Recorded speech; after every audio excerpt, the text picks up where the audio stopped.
नवाह बाब नंबर 1। वीरान व सुनसान। हाय अफसोस, यरूशलेम बेटी कितनी तन्हा बैठी है। गो उसमें पहले इतनी रौनक थी, जो पहले अक़वाम में अव्वल दर्जा रखती थी। वो बेवा बन गई है। जो पहले ममालिक की रानी थी, वो गुलामी में आ गई है। रात को वो रो रो कर गुजारती है। उसके गाल आंसुओं से तर रहते हैं। आशिकों में से कोई नहीं रहा जो उसे तसल्ली दे। दोस्त सब के सब बेवफा होकर उसके दुश्मन बन गए हैं।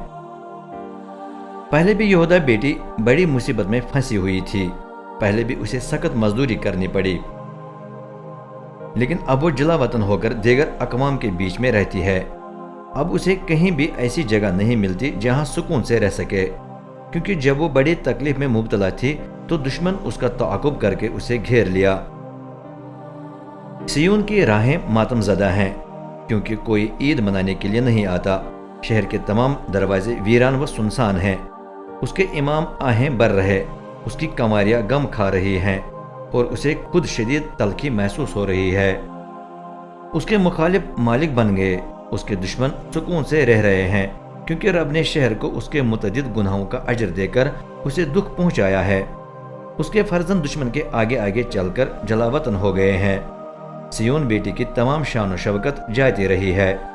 उसके बुजुर्ग चरागाह न पाने वाले हिरन हैं, जो थकते थकते शिकारियों के आगे आगे भागते हैं। अब जब यरूशलेम मुसीबत ज़दा और बेवतन है, तो उसे वो कीमती चीज़ें याद आती हैं जो उसे कदीम ज़माने से ही हासिल थीं। क्योंकि जब उसकी कौम दुश्मन के हाथ में आई तो कोई नहीं था जो उसकी मदद करता, बल्कि उसके मुखालिफ तमाशा देखने दौड़े आए। वो उसकी तबाही से खुश होकर हंस पड़े। यरूशलेम बेटी से संगीन गुनाह सरजद हुआ है, इसलिए वो लानतन का निशाना बन गई है। जो पहले उसकी इज्जत करते थे, वो सब उसे हकीर जानते हैं, क्योंकि उन्होंने उसकी बरहंगी देखी है। अब वो आहें भर भर कर अपना मुंह दूसरी तरफ फेर लेती है। गो उसके दामन में बहुत गंदगी थी, तो भी उसने अपने अंजाम का ख्याल तक न किया। अब वो धड़ाम से गिर गई है और कोई नहीं है जो उसे तसल्ली दे। ए रब, मेरी मुसीबत का लिहाज कर, क्योंकि दुश्मन शेखी मार रहा है। जो कुछ भी यरूशलेम को प्यारा था, उस पर दुश्मन ने हाथ डाला है।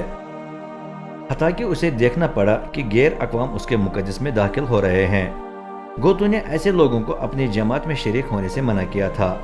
तमाम बाशिंदे आहें भर भर कर रोटी की तलाश में रहते हैं। हर एक खाने का कोई न कोई टुकड़ा पाने के लिए अपनी बेशकीमत चीज़ें बेच रहा है। ज़हन में एक ही ख्याल है कि अपनी जान को किसी न किसी तरह बचाए। ए रब, मुझ पर नजर डालकर ध्यान दे कि मेरी कितनी तजलील हुई है। ए यहाँ से गुजरने वालों, क्या ये सब कुछ तुम्हारे नजदीक बेमानी है? गौर से सोच लो, जो इज़ा मुझे बर्दाश्त करनी पड़ती है, क्या वो कहीं और पाई जाती है? हरगिज नहीं, ये रब की तरफ से है। उसी का सख्त गजब मुझ पर नाजिल हुआ है।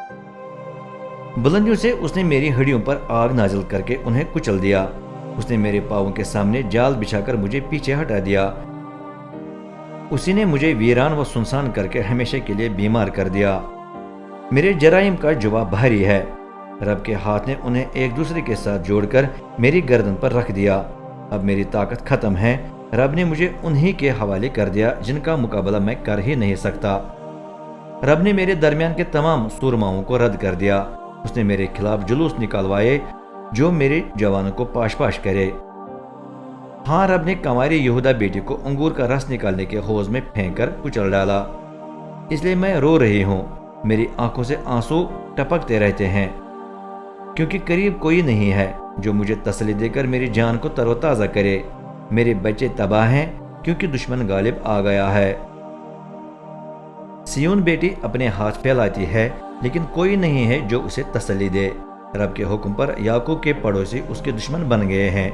यरूशलेम उनके दरमियान घिनौनी चीज बन गई है। रब हक बजानिब है, क्योंकि मैं उसके कलाम से सरकश हुई। ए तमाम अक़वाम सुनो, मेरी इज़ा पर गौर करो। मेरे नौजवान और कंवारियां जलावतन हो गए हैं। मैंने अपने आशिकों को बुलाया, लेकिन उन्होंने बेवफा होकर मुझे तर्क कर दिया। अब मेरे इमाम और बुजुर्ग अपनी जान बचाने के लिए खुराक ढूंढते ढूंढते शहर में हलाक हो गए हैं। ए रब, मेरी तंग दस्ती पर ध्यान दे। बातिन में मैं तड़प रही हूँ। मेरा दिल तेजी से धड़क रहा है, इसलिए कि मैं इतनी ज्यादा सरकश रही हूँ باہر گلی میں تلوار نے مجھے بچوں سے محروم کر دیا، گھر کے اندر موت میرے پیچھے پڑی ہے۔ میری آہیں تو لوگوں تک پہنچتی ہیں، لیکن کوئی مجھے تسلی دینے کے لیے نہیں آتا۔ اس کے بجائے میرے تمام دشمن میری مصیبت کے بارے میں سن کر بگلیں بجا رہے ہیں۔ وہ خوش ہیں کہ تو نے میرے ساتھ ایسا سلوک کیا ہے۔ اے رب، وہ دن آنے دے جس کا اعلان تو نے کیا ہے، تاکہ وہ بھی میری طرح کی مصیبت میں پھنس جائیں۔ ان کی تمام بری حرکتیں تیرے سامنے آئے، ان سے یوں نپٹ لے جس طرح تو نے میرے گناہوں کے جواب میں مجھ سے نپٹ لیا ہے، کیونکہ آہیں برتے برتے میرا دل نڈال ہو گیا ہے۔